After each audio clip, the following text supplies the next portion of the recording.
Good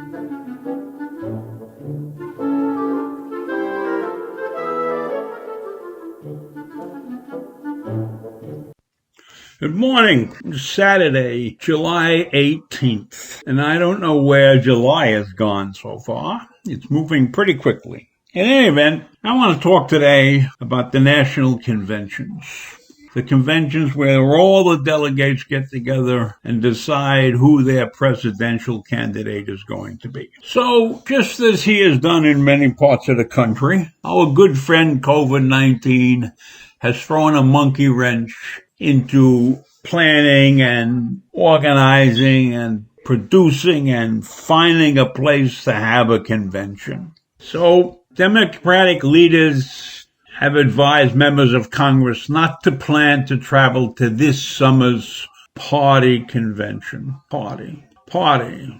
It's not going to be a party. The Democratic National Committee leaders have already asked the state parties and convention delegates to participate remotely, allowing for nearly 2 weeks of virtual voting ahead of the convention.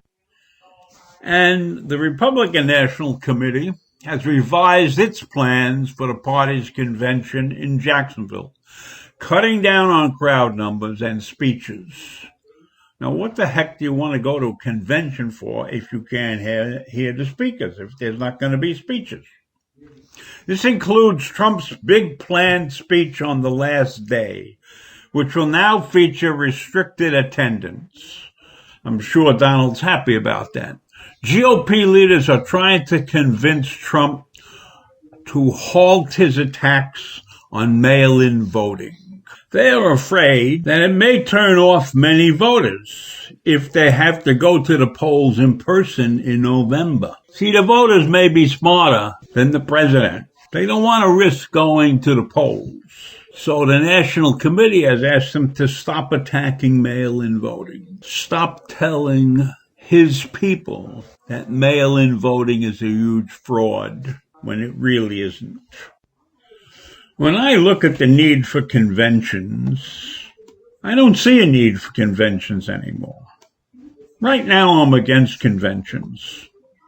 Why do we need them when we had primaries and the candidates have been picked and we spent months and millions of dollars on these primaries?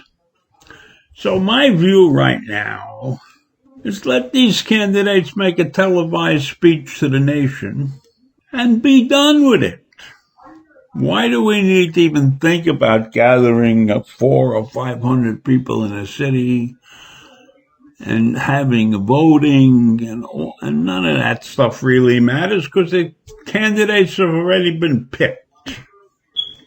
Now, of course, I know a lot of convention cities are unhappy with that thought, because these guys bring a lot of money into town and they spend money. So, business will get hurt if you can't have a convention every 4 years somewhere. But certainly not this year.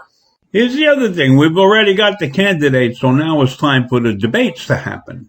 But our friend COVID-19 has thrown a monkey wrench into that stuff also. See, the first presidential debate is going to be held at the University of Notre Dame, in which Trump will obviously face off against Joe Biden. And the second presidential debate was expected to take place at the University of Michigan. But in June, the institution withdrew from hosting the event due to health concerns and due to the presence of our good friend, COVID-19. And when the president of Michigan University made the announcement, he said, "We're doing this in consideration for the public health guidelines in our state, as well as the advice of our own experts. We feel it is not feasible for us to safely host the presidential debate as planned." So that debate has been moved to Miami, to the Adrian Harsh Center for the Performing Arts of Miami-Dade County, a place I never heard of, But I'm sure it's a nice place, even though Miami-Dade is one of the hottest coronavirus places in the country. Right now, the Arch Center in Miami is closed as a result of the pandemic. But the nonprofit that runs the facility submitted a reopening plan Monday night to the county administrators for approval. The plan includes a requirement that anyone entering the Arch Center must wear a mask at all times, unless they're eating. Does that mean that Trump and Biden will debate with masks on? I think if that was a requirement for the debate, Trump might back out. Right now, Biden has committed to the 3 debates, which should take place on September 29th, October 15th, and October 22nd. Right now, the president hasn't committed to those debates. And of course, Biden has criticized him for taking varied positions on whether he would participate in the debates and how many debates he would participate in. Well, if I was Biden, I would say screw it. If you don't show up, that's fine. We'll go on without you. And when you look at the whole picture and realize that members of the Republican Party and members of the Democratic Party really don't care who's running. They're going to vote for their party guy anyhow, right? So the debates and everything else around this whole thing is really only for the independents. Those are the people that you have to reach, because those are the people that will decide who is really going to be president. Because if you look at the party lines, they're going to vote 85% of the way. They're voting for their man. And it doesn't matter how good or bad the man is, that's what they do.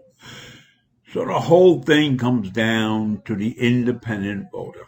And what these guys should be figuring out, and maybe they have lots of strategists who have done this already, is how do we reach the independents? He's certainly not going to the conventions. So the hope for getting an independent vote rests probably on the debates.